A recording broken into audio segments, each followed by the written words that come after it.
Alrighty guys, it looks like Apple's going to be going into the Halloween realm because it looks, from what we're seeing, the October event is set, the invites are out, they're going scary fast, which makes absolutely zero sense, but if it's going to be Halloween based because it comes out the day before Halloween, let's talk about what we can realistically expect from this October event and talk about some likely products and some unlikely products and one wild card in there as usual.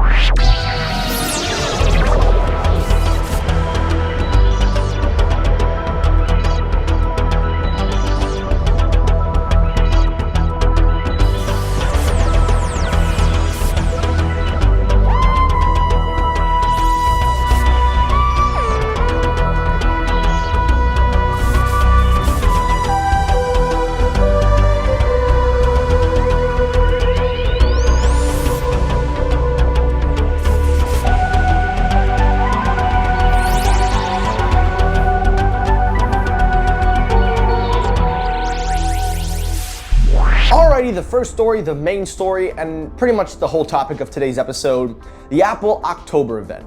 Now, I just want to put out there, guys, that I do cover Apple quite a bit, and there's a reason for it. But I will be going back into the Android realm because I don't want to neglect Android viewers, and also I still have an Android, so I want to get back to talking into it. So I will be going back to Android very, very shortly, so don't worry, guys. There will be more topics for Android videos coming soon. But anyway, guys, the October event is set in stone. October 30th is going to be the event. It is actually at a very different start time at 5 o'clock Pacific time. Pacific, not specific, just making sure you know that. Taking a look at the invite, essentially it's all about the Mac. There was no hiding it. Apple even put it in the invite. So this is going to be a Mac-based pretty much product launch.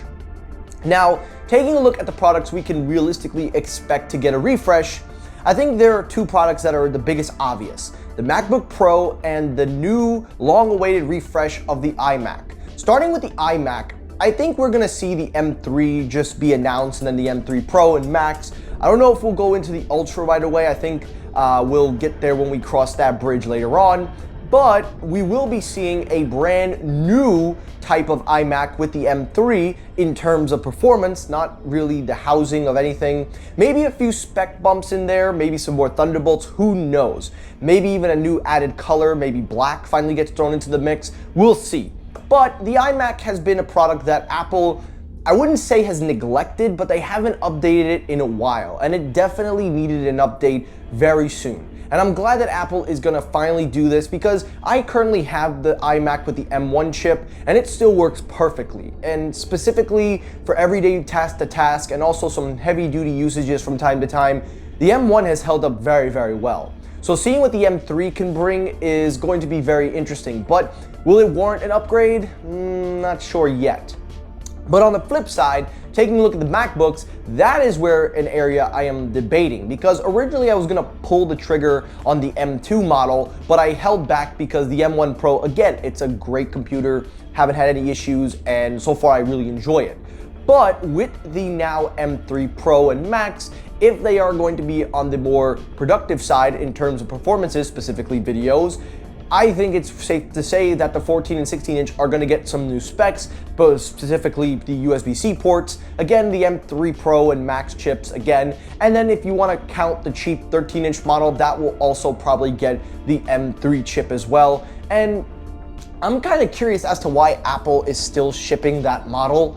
But at the same breath, I'm not gonna say it's a bad machine because it serves its purpose. It's essentially a MacBook Air with fans. So there you go on that.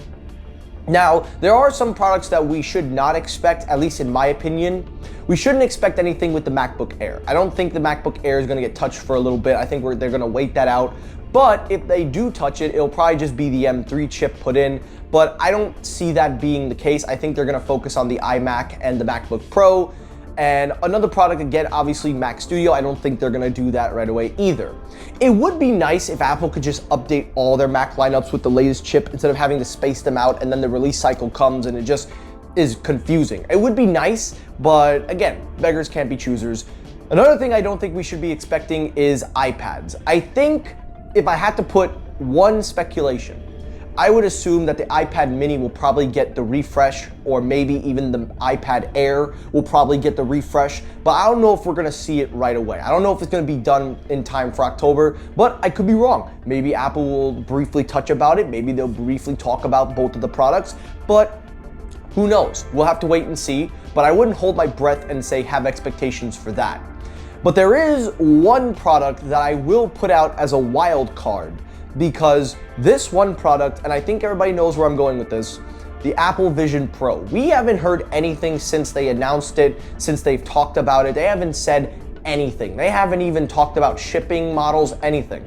But we do know that they are secretly training employees. They do know that they are having internal meetings on discussing with employees at the stores how to use this thing, how to better help consumers with it if people are gonna actually buy this thing. So I think Apple might possibly dabble on it a little bit, maybe talk about when they're gonna expect to start pre-orders, when they're gonna start shipping. Maybe they'll talk about it, or they'll wait till March of next year, because they did say it was coming next year. So maybe, who knows, maybe this will be the event where Apple says, okay, here's when you can pre-order, here's when we can start shipping it out. We'll wait and see, but that's just a wild card I wanted to put out there. And the last wild card, if I'm being completely honest right now, if I had to put a wild card out there, I think we're gonna see new accessories coming out with USB-C. I think Magic Keyboard, trackpad, Magic Mouse, I think all of it is gonna get USB-C. I think they're gonna get phased out. And I also think that Apple's gonna bring in some new USB-C accessories, not just for the Mac, but also maybe even for the iPhones. The MagSafe battery pack maybe could make a return. But again, these are in the wild card. These aren't probably gonna be talked about. They'll probably be put up on the website. But I definitely think we're gonna see new accessories with the new Mac. So taking everything in and just kind of realistically setting expectations, I don't think you should have any really big surprising ones. I think it's safe to assume that what we're gonna see is just the Macs. And whatever Macs Apple decide to do, probably Mac Mini, I didn't even talk about it, but it's possible Mac Mini, probably MacBook Pro most likely, and then of course the long-awaited iMac refresh. Those are the three Macs that I think are gonna get the necessary upgrades. Anything else that falls into the wild card, the Vision Pro, accessories, maybe. And then of course, what not to expect, MacBook Air, and again, Mac Studio and Mac Pro. I'm just putting it out there for now. So that's everything I can talk about with the October event. I will of course be watching it. I will definitely give my take on it when it's done. But let me know your thoughts down below. What do you think of this event, especially now that it's going to be in a Halloween event? So will we see Apple do anything Halloween event-ish? Because we haven't seen this in a while, so it'd really be nice to see what they could do. And we'll see what happens. But thoughts down below in the comments. Let me know, what do you think of it? As always, guys, thank you for watching. I'll see you all in the next episode. Have a great rest of your day. Take care, and peace.